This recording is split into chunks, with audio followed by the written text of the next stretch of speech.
Bonjour, c'est Ursule encore. On est le 31 juillet 2018. Je viens sonner la trompette aujourd'hui encore et nous encourager à vider notre sac de ses ordures et à laisser tout simplement dans ce sac-là le Saint-Esprit. Parce que le Saint-Esprit, c'est l'ami qui nous conduira à bon port. Et c'est lui qui permettra que lorsque Jésus-Christ viendra, on sera prêt. Parce que vous savez, nous sommes environnés de toutes sortes d'attractions. Mais Jésus-Christ a très bien dit, l'amour du monde, c'est inimitié contre Dieu. Donc, c'est l'un ou l'autre. Alors, je viens donc nous encourager à choisir Jésus-Christ, mais à choisir vraiment Jésus-Christ. Parce que souvent, on choisit Jésus-Christ, mais on fait une part des choses de la terre et puis l'autre des choses du ciel. Mais la Bible dit que nous sommes assis avec Christ dans les lieux célestes, alors on devrait s'affectionner juste des choses d'en haut. Et pour s'affectionner des choses d'en haut, il faut passer son temps à la présence du Seigneur et là on saura qu'est-ce que les gens aiment en haut et puis qu'est-ce que les gens détestent. Alors je viens nous encourager vraiment à prendre ce temps-là pour connaître le Seigneur intimement et il nous donnera vraiment de marcher sur ce chemin étroit-là. C'est parce que c'est uniquement ceux qui marchent sur ce chemin-là qui seront enlevés. Donc voilà. Alors aujourd'hui je viens parler de tu les reconnaîtras à leurs fruits. Alors, vous savez, dans 1 Samuel 24, le verset 13, c'est dit, des méchants vient la méchanceté. La méchanceté ne peut pas venir des gens qui sont bons, n'est-ce pas? La méchanceté vient juste des personnes qui sont méchantes. Maintenant, il faut reconnaître si tu es une personne méchante ou pas, si tu es une personne atteinte par la méchanceté ou pas. Il y a des personnes, elles ne sont pas capables d'ouvrir leur bouche et dire quelque chose de bien. Dès qu'elles te disent quelque chose, même si c'est pour dire bonjour, ce qui sort, c'est empreint de méchanceté. Il y a des personnes, tu es en train de parler avec elles, et puis elles te parlent dans leur langue. Pendant qu'elles sont en train de parler dans leur langue, elles font comme si c'est la blague, mais elles sont en train de t'insulter. Ça, c'est de la méchanceté. Si tu es quelqu'un qui est versé à ces choses-là, alors il est très important que tu te répondes parce que des méchants viennent de la méchanceté. La méchanceté ne peut pas venir de quelqu'un qui est gentil, qui est bien. Ça vient juste des personnes qui sont méchantes. Alors il est donc important que tu t'arrêtes et que tu reconnaisses les œuvres que tu sèmes et que tu plantes par-ci, par-là. Dans Luc 6, verset 43, c'est dit, ce n'est pas un bon arbre qui porte du mauvais fruit, ni un mauvais arbre qui porte du bon fruit. Donc voilà, dans Luc 6, le verset 44, c'est dit, on ne cueille pas des figues sur des épines, et l'on ne vendange pas des raisins sur des ronces. Donc voilà, c'est-à-dire que c'est évident. Tu ne peux pas aller chercher des raisins là où il y a les épines. Alors, là où tu vas trouver les raisins, c'est à l'endroit où vraiment ça provient de l'arbre où ça provient. Et puis bon, c'est un peu ça. Alors, donc, hier, on a vu que pour toucher Dieu, il était important de se remettre en question. Parce que vous savez, l'être humain est orgueilleux en soi-même. Souvent, on est rempli de nous-mêmes et on ne peut pas plaire Dieu avec un tel comportement. Et si on veut connaître Dieu en profondeur, il est important de pratiquer la marche, pardon, de se remettre en question à tout moment, à tout temps. Et quand tu fais cette pratique, quand tu pratiques cela, sache que le Seigneur va te remplir, ton vase sera rempli rapidement et puis sera rempli à une grosseur remarquable. Alors, donc, donc, on se remet en question, mais, pas mais, excusez-moi, on se remet en question et on a besoin de savoir quel est le fruit qui émane de nous. Dans Galates 5, je pense le verset 22, c'est dit que le fruit de l'esprit, c'est dit, car le fruit de l'esprit, c'est. Donc Galates 5, 22 nous parle du fruit de l'esprit, c'est-à-dire un fruit. Et il énumère plusieurs choses, la bonté, la patience, il énumère toutes ces choses-là, l'amour. Mais ça part d'un fruit, un seul fruit. Ça ne parle pas car les fruits de l'esprit. Non, non, ça parle, ça dit car le fruit de l'esprit. Alors, pour avoir ce fruit de l'esprit, ça nécessite que tu viennes dans la présence de Dieu et que Dieu te touche par son esprit.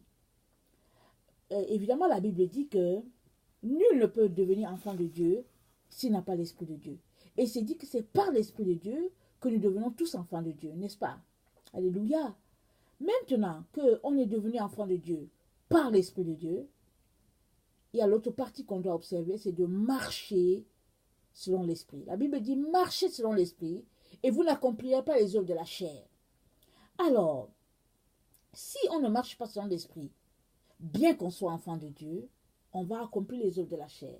Et ce n'est pas juste une marche légère, c'est une marche de proximité, c'est une marche de renoncement, c'est une marche où on s'observe soi-même à chaque jour et on prend la peine de s'avouer à soi-même que oui, cet acte-là que je viens de poser, ce n'est pas bon devant Dieu. Et c'est ainsi qu'on criera au Seigneur et il nous entendra et il nous transformera. Mais si, malgré le fait que les actes que tu poses ne sont pas bien, tu persistes dans la voie, tu vas juste t'endurcir et puis t'éloigner de Dieu. Et attendez, excusez-moi un peu, je lis un peu mes notes. Voilà. On a besoin, chacun pour sa part, d'aller ôter la racine du mal en nous pour que le fruit de l'esprit en nous puisse faire son œuvre parfaite. Parce que vous savez, aujourd'hui dans notre monde, avec les différentes philosophies, il y a des gens qui pratiquent beaucoup la pensée positive et puis qui font beaucoup de bonnes actions, tout ça, parce qu'ils veulent devenir de bonnes personnes. Et bon, elles ne savent pas laisser les personnes qui n'ont pas le Seigneur. Alors elles font ça et bon, dans leur vie, ça marche, je dis entre guillemets, parce que chasse le naturel, dit un proverbe, et il reviendra au galop. Donc les gens, ils pratiquent cela, ils s'attachent à des philosophies orientales, et puis ils récitent des proverbes de sagesse et tout ça. Et vous savez quoi? On a beau faire cela, mais si à la racine, on n'a pas arraché le mal demeure. Alors, et ça me pousse à parler de ces personnes-là qui, au fait, sont des personnes gentilles devant les autres, mais qui en privé sont des personnes très méchantes. Ou bien des personnes qui sont gentilles devant les autres, mais une fois qu'elles se retrouvent dans leur intimité avec les membres de leur famille, elles sont très très méchantes. Et on ne peut malheureusement pas plaire à Dieu avec un tel comportement. Parce que ça, c'est une personne qui fonctionne double, qui a une double personnalité. Et avec une double personnalité, tu ne peux pas aller loin. Il est donc important que tu matches ce qui se passe en public avec ce qui se passe en privé.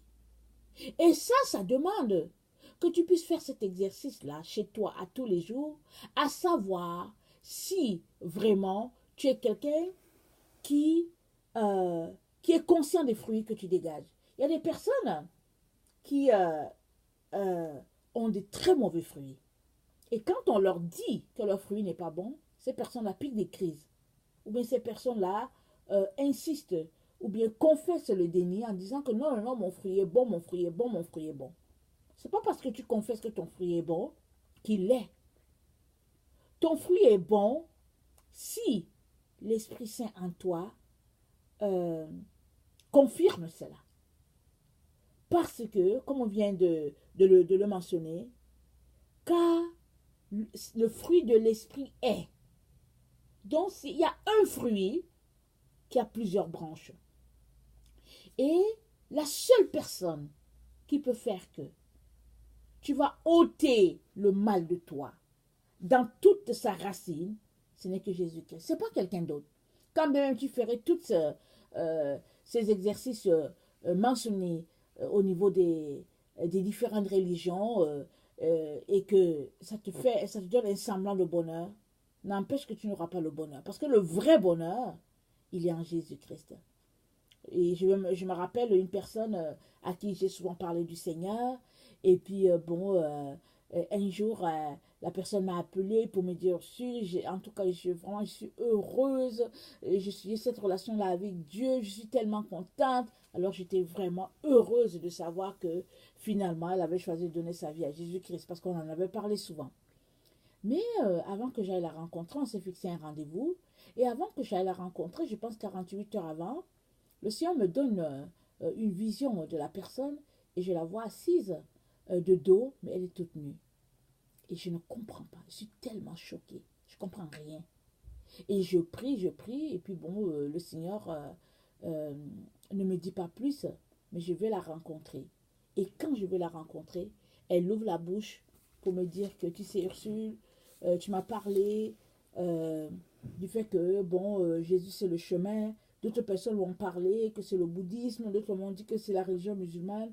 Alors, finalement, j'ai décidé d'aller à Dieu sans intermédiaire. Puisque je suis sa fille, puisque c'est lui qui m'a créé, moi je ne veux pas avoir d'intermédiaire. Je veux directement aller à lui sans intermédiaire. Et là, quand elle a dit ça, le Seigneur m'a dit, voilà pourquoi tu l'as vue nue. Tu l'as vue toute nue. Parce qu'au fait, si tu fais toutes ces choses-là et que Jésus-Christ n'est pas dans ta vie, au fait, tu es considéré comme nu devant Dieu le Père. Parce qu'il n'y a que Jésus-Christ seul, l'intermédiaire entre Dieu et les hommes, qui est capable d'ôter la racine du mal en toi et te remplir de sa présence. Et cela se passe par le Saint-Esprit qu'il nous a donné. Alors tu te leurres si tu penses que tu peux avoir libre accès à Dieu le Père en passant par autre chose. Ce n'est pas possible. La seule personne que Dieu a appointée pour cela, c'est Jésus-Christ. Et ça ne vaut donc pas la peine d'insister en disant que bon, moi je vais plutôt prendre telle direction parce qu'à la fin, tu seras tout simplement déçu. Déçu de savoir que tu as cru à quelque chose alors que ce n'était même pas la vérité. Alors donc il est important qu'on puisse se tourner vers ce que le Seigneur attend de nous. Il y a beaucoup de personnes qui ont la difficulté à fonctionner dans la droiture. Elles usent beaucoup de médiocrité, beaucoup d'hypocrisie, tout simplement parce qu'elles veulent paraître bien devant les hommes. Donc, je ne sais pas si tu es comme ça, toi qui m'écoutes, et moi je viens te dire que ça c'est un péché. C'est un péché de paraître, de donner une image avec des gens de dehors, et puis donner une autre avec des gens de dedans. Ça veut dire que tu es faux. Alors il est important qu'on puisse vraiment crier à Dieu et lui demander de nous venir au secours afin que notre fruit soit un fruit qui plaise au cœur du Père. Alors, dans Galates 5, le verset 22, c'est dit ceci, je vais lire. Galates 5, le verset 22. Je pense que je vais peut-être lire à partir du verset 19. Pourquoi dans la loi, elle a été donnée ensuite à cause des transgressions, jusqu'à ce que vienne la descendance à qui la promesse avait été faite. Elle a été promulguée par des anges au moyen d'un médiateur. Or, le médiateur n'est pas médiateur. Or, le médiateur n'est pas médiateur d'un seul, tandis que Dieu est un Dieu. Tandis que Dieu est un seul. La loi est-elle donc contre la promesse de Dieu? Loin de là. S'il avait été donné une loi qui puisse procurer la vie, la justice viendrait réellement de la loi. Mais l'Écriture a tout renfermé sous le péché afin que ce qui a été promis, ce qui a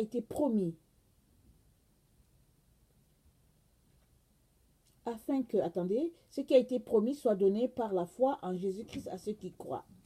Bon, je viens de me rendre compte que je n'ai pas lu le bon texte. Alors, vous m'excusez. Vous m'excusez. Alors, donc voilà. Alors, je vais lire le bon. Or, les œuvres de la chair sont évidentes. Ce sont la débauche, l'impureté, le dérèglement, l'idolâtrie, la magie, la rivalité, les querelles, les jalousies, les animosités, les disputes, les divisions, les sectes, l'envie, l'ivrognerie, les excès de table et les choses semblables, Je vous dis d'avance, comme je l'ai déjà dit, que ceux qui commettent de telles choses n'hériteront pas le royaume de Dieu. Mais le fruit de l'esprit, c'est l'amour, la joie, la paix, la patience, la bonté, la bienveillance, la foi, la douceur, la maîtrise de soi. La loi n'est pas contre ces choses. Donc voilà, le fruit de l'esprit, c'est. Alors, on ne peut donc pas, regardez, on ne peut pas avoir plusieurs fruits dans notre vie.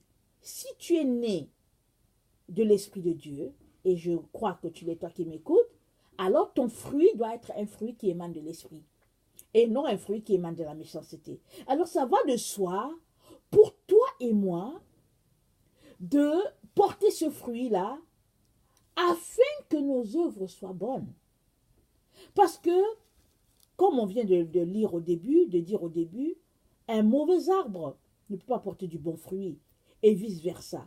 Or, nous sommes appelés à porter du bon fruit, parce que Jésus-Christ a dit que tout arbre qui ne porte pas le bon fruit, il le coupe et il le jette.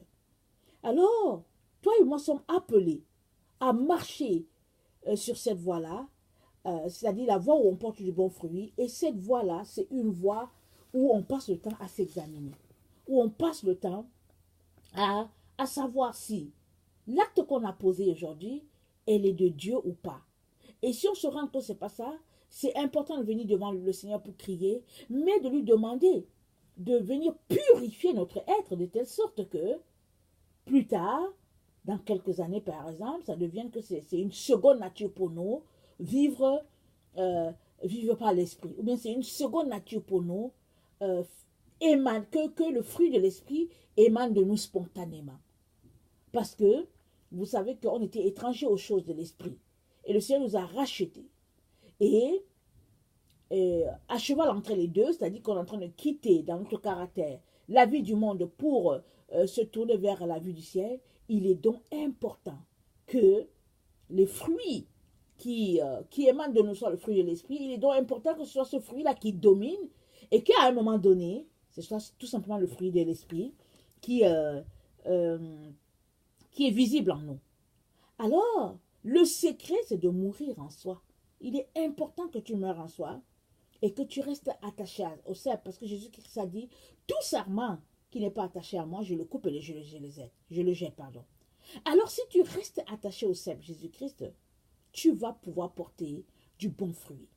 Et il ne faut pas se décourager, comme certaines personnes qui font route et puis à un moment donné disent que non, j'étais trop découragée parce que bon, j'avais l'impression que rien ne marchait et puis bon, je me culpabilisais tout le temps et tout ça. Mais ce n'est pas une affaire de se culpabiliser. C'est une affaire de dépendre totalement du Seigneur et de lui dire, Seigneur, je ne suis pas capable, je n'arrive pas malgré tous mes efforts, aide-moi à arriver au bout, à l'endroit que tu veux pour moi. Donc, dans Romains 8, le verset, attendez, Romains 8, je pense que c'est le verset 5, voilà. À partir du verset 5, c'est dit, ceux en effet qui vivent selon la chair s'affectionnent des choses de la chair, tandis que ceux qui vivent selon l'esprit s'affectionnent des choses de l'esprit. Et l'affection de la chair, c'est la mort, tandis que l'affection de l'esprit, c'est la vie et la paix. Car l'affection de la chair est inimitié contre Dieu, parce qu'elle ne se soumet pas à la loi de Dieu, et qu'elle ne le peut même pas. Or, ceux qui vivent selon la chair ne sauraient plaire à Dieu. Donc voilà, ceux qui vivent selon la chair ne sauraient plaire à Dieu. Si tu veux que le fruit qui émane de toi soit un fruit, si tu veux que le fruit qui émane de toi soit le fruit de l'esprit, alors tu dois laisser de côté les choses de la chair. Parce que les deux ne vont pas ensemble. Vous savez, les choses du Seigneur sont tellement sacrées que le Seigneur ne peut pas donner les choses saintes aux pourceaux, comme il a dit, je pense dans Matthieu 7. Il a dit, ne jetez pas vos perles précieuses aux pourceaux. Et avant que Jésus-Christ nous demande d'appliquer quelque chose dans nos vies, il se l'applique à lui-même. Il s'assure que lui-même se l'applique. Et Jésus-Christ s'est appliqué ces choses-là. Vous savez que souvent, les pharisiens sont venus, ils ont voulu s'agripper à lui, ils lui ont posé des questions pièges et tout ça. Jésus-Christ les a refutés. Parce qu'il savait ce qu'il y avait dans leur pensée et il a décidé de rester inflexible. Parce que, au fait, quand on n'a pas le fruit de l'esprit et qu'on a le fruit de la méchanceté, tout ce qu'on cherche, c'est à faire tomber l'autre. C'est tout ce qu'on cherche à faire. Alors que celui-là qui a l'esprit de Dieu, c'est quelqu'un qui est imbibé de la présence divine. Et c'est quelqu'un qui, tout ce qui sort de lui n'est que esprit, n'est que bonté, n'est que amour, n'est que joie. Alors il est important, mon frère et ma soeur, que nous puissions travailler à ce côté-là de notre vie. Parce que tu ne peux pas porter un bon fruit si la racine qui est en toi, c'est une racine de méchanceté. C'est pas possible. Souvent, les enfants de Dieu essaient de se convaincre que c'est possible. Souvent, les enfants de Dieu regardent un autre enfant de Dieu qui va à l'église et tout, et ils regardent dans sa vie que le fruit est mauvais. Mais ils regardent et puis ils disent que non, c'est un chrétien, peut-être que je me trompe et tout. Eux, les chrétiens se remettent facilement en cause. Ils disent, oh, je pense que je me remets, la Bible dit de ne pas juger, alors je pense que non, je pense que je suis en train d'exagérer et tout. Mais le fruit de la personne n'est pas bon. Le fruit n'est pas bon. Le fruit t'envoie le signal que ce n'est pas un enfant de Dieu, qu'il est juste en train de jouer la comédie. Alors c'est comme ça que nos églises ont été remplies de personnes comme ça, qui ont le mauvais fruit, nos yeux ont vu, mais on a laissé faire. Et ces personnes-là, quand une personne porte un mauvais fruit, qu'est-ce qu'il fait? Il infecte l'autre. Vous savez, quand un fruit est mauvais, qu'est-ce que ça fait?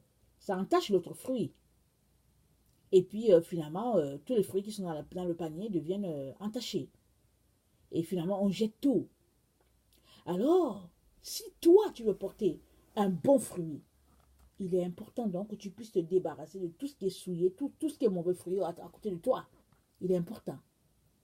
On ne peut pas suivre Jésus-Christ et en même temps pratiquer les œuvres de la chair. On ne peut pas. C'est soit l'un, c'est soit l'autre. Et il revient à toi et moi la décision de faire ce choix-là. Et bon, écoutez, vous pouvez penser peut-être que vous allez perdre vos amis, et puis bon, voilà, et tout. C'est normal. C'est normal que vous les perdiez.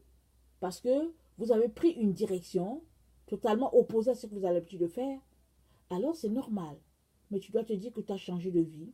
Et tu dois aussi changer des amis. Et surtout si ces amis-là ne veulent pas embarquer avec toi dans la direction que tu as prise. Ou bien si ces amis-là te critiquent, il est important que tu les laisses et que tu puisses continuer ton chemin.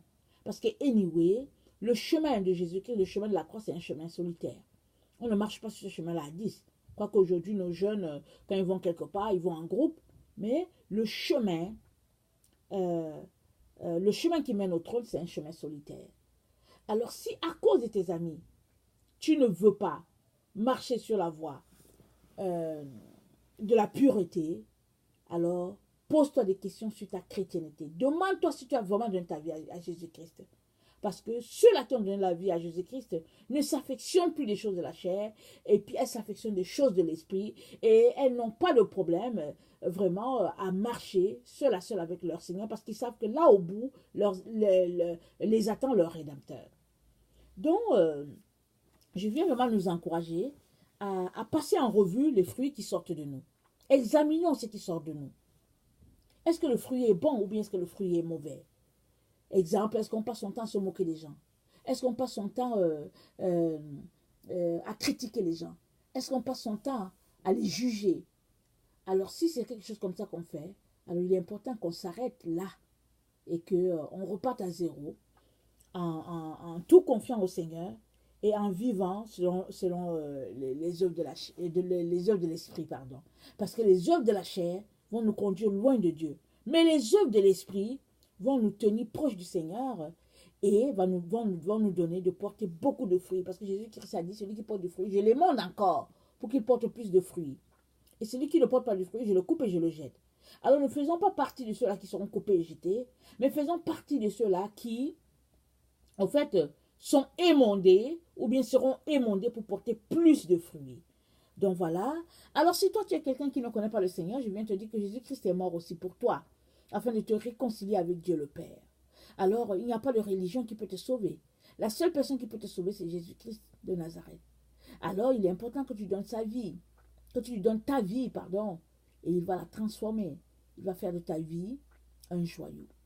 Voilà, que le Seigneur vous bénisse et qu'il vous donne de prospérer à tous égards dans ses voies. Voilà, que nous puissions attendre patiemment sa venue. Soyez bénis. Je vous aime beaucoup. Dieu vous aime davantage. Merci.